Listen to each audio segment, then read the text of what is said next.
আজ rectify list বা রিপ্যানেল নিয়ে আমি তোমাদের সামনে কিছু কথা বলতে এসেছি।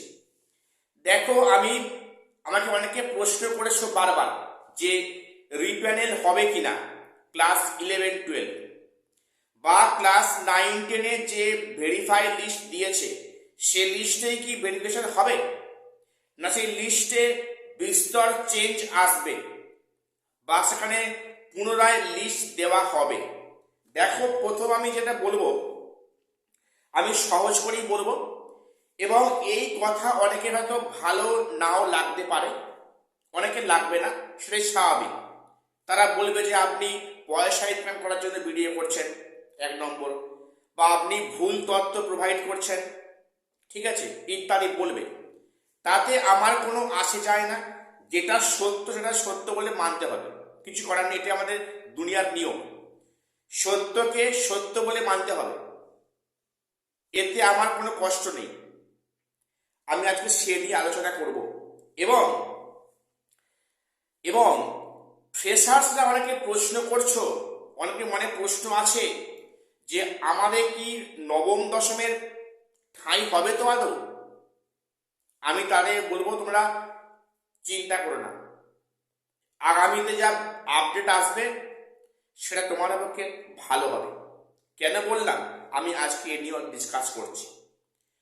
এবং তোমরা জানো আগামীকাল এক্সপিরিয়েন্সে 10 মার্কস নিয়ে একটা ভার্ডিক্ট আসতে পারে, সম্ভাবনা কিন্তু খুব বেশি। আমি আজকে সেদিন একটু টাচ দেব। প্রথম বলি, প্রত্যেকে চ্যানেলটা সাবস্ক্রাইব করে রাখবে এমন গুরুত্বপূর্ণ আপডেট পাওয়ার জন্য। আর ভিডিওটা অনেকে স্কিপ করে প্রশ্ন করছো, আমি বারে বারে বলছি ভিডিওটা সম্পূর্ণ দেখে তোমরা প্রশ্ন করো, ঠিক আছে? প্রথম পয়েন্টটা বলি, রিপ্যানেল কি হবে একাদশ দ্বাদশের ক্ষেত্রে? যে প্যানেলকে ঘিরে এত বুড়ি বুড়ি অভিযোগ আসছে, যে নিয়ে অলরেডি পুনরায় কোর্ট কেস হয়েছে এবং সেখানে তদন্তের দাবি জানানো হয়েছে, আর কয়েকদিন পরে হয়তো কাউন্সেলিং বিজ্ঞপ্তি আসবে। কমিশন তো চাইছে কোনো রকমের একটা তালগোল পাকিয়ে টেন্টেড ঢুকিয়ে এখানে স্কুলে নিয়োগ করে দেবো। এর ফল কি আদৌ ভালো হবে? দেখো, যেটা অভিযোগ বেসিক্যালি একাদশ দ্বাদশের ক্ষেত্রে, এখানে 1100-1200 প্লাস টেন্টেড ঢুকে আছে, যার মধ্যে 2016 গ্রুপ সি গ্রুপ ডি আছে এবং সেখানে টিচিং পোস্টের কিছু টেন্টেড ঢুকে আছে। এখানে তাদের নামও উল্লেখ করছে কোর্টের সামনে, যার দাবিতে সেখানে হচ্ছে কি পুনরায় সেখানে মানে তদন্ত কমিটির দাবি জানানো হচ্ছে। এই বিষয়টা নিয়ে যখন কোর্ট কিছু ভাববে সেখানে একটা পজিটিভ কিন্তু আপডেট আসবে। দেখো, এই প্রক্রিয়ায় এই একাদশ দ্বাদশে যদি না রিপ্যানেল হয়, প্যানেল যদি রেকটিফাই না হয়, তাহলে এই প্যানেলে যারা নিয়োগ হচ্ছে তাদের কিন্তু রাতে ঘুম উড়ে যাবে। কেন বললাম? যা প্যানেলের অবস্থা, যেখানে সুপ্রিম কোর্টে পরিষ্কার নির্দেশ যেন একটাও টেন্টেড না ঢোকে, তাহলে কিন্তু এই প্যানেলের অবস্থা খারাপ হয়ে যাবে, যেটা মানে সুপ্রিম কোর্টের বক্তব্য। কাজেই এই যে লিস্টে যে এতশো টেন্টেড ঢুকে আছে, সেই টেন্টেড যদি না আউট হয়, তাহলে কিন্তু এই প্যানেল নিয়ে স্কুলে জয়েন করার পরেও কিন্তু তার নিশ্চিন্তে থাকতে পারবে না যারা জয়েন করবে। এটা পরিষ্কার, এটা প্রত্যেক মানতে হবে। কাজেই রিপ্যানেল রেকটিফাই প্যানেল হওয়াটা আবশ্যক।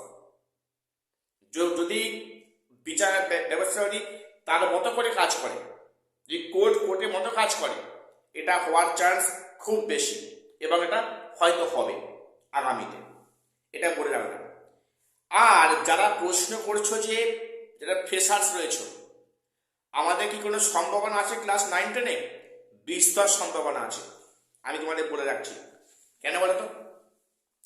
যারা ভালো মার্কসে আছো, 9-10 যারা ভালো মার্কস পেয়েছো লেখা পরীক্ষায়, যারা অথচ যারা ডাক পাওনি, কল ফর ভেরিফাই, যারা লিস্টে ডাক পাওনি, আমি বলছি তোমরা চিন্তা করো না, এখানে অনেক খেলা এখনো বাকি আছে।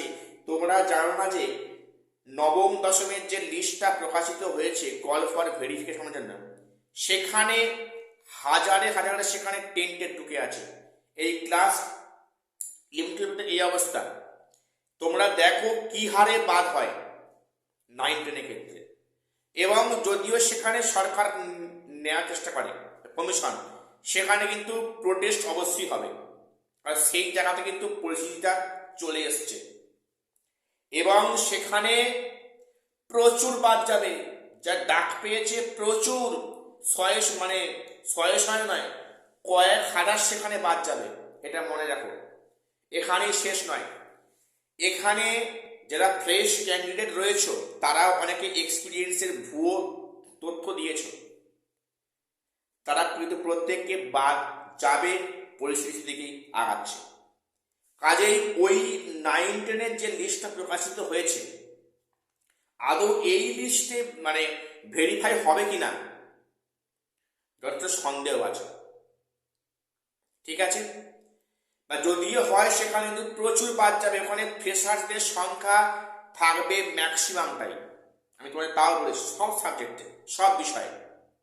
যারা ডাক পাওনি 9-10 চিন্তায় আছো, এখন চিন্তা করো না, অবশ্যই আশা রাখো। আমি তোমাদের বলছি, যারা ভালো মার্কস পেয়েছো 60-এর মধ্যে 55, 56, 57, হ্যাঁ, তারা কিন্তু প্রিপেয়ার থাকো, তোমাদের ডাক আসতে বাধ্য, না হলে কিন্তু এই প্যানেলের অবস্থা পুরো খারাপ হয়ে যাবে। টেন্টেড বাদ দেওয়া মানে কয়েক হাজার ভ্যাকান্সি, মানে কিন্তু পুনরায় সেকেন্ড লিস্টে ডাকতে হবে, কল ফর ভেরিফিকেশন। এটাই তোমাদের আগাম বলে রাখলাম। এবারে যেটা বলি যে আগামীকাল এক্সপিরিয়েন্সের 10 মার্কস নিয়ে যে মামলাটা আছে, কাল কি ভার্ডিক্ট আসবে, আসার চান্স আছে। কালকে যদিও না আসে, কালকে এডি স্যারের যা বক্তব্য উনি বলবেন, তারপরে মনে হয় না খুব বেশি লেন্দি হবে। আর কোর্টের যা ইন্টেনশন দেখলাম, এটা কোর্ট চাইছে তাড়াতাড়ি নিষ্পত্তি করতে। কাজেই কালকে যদিও না ভার্ডিক্ট আসে, পরের ডেটে কিন্তু অবশ্যই ভার্ডিক্ট আসবে, এবং সেটা ফেব্রুয়ারির মধ্যেই।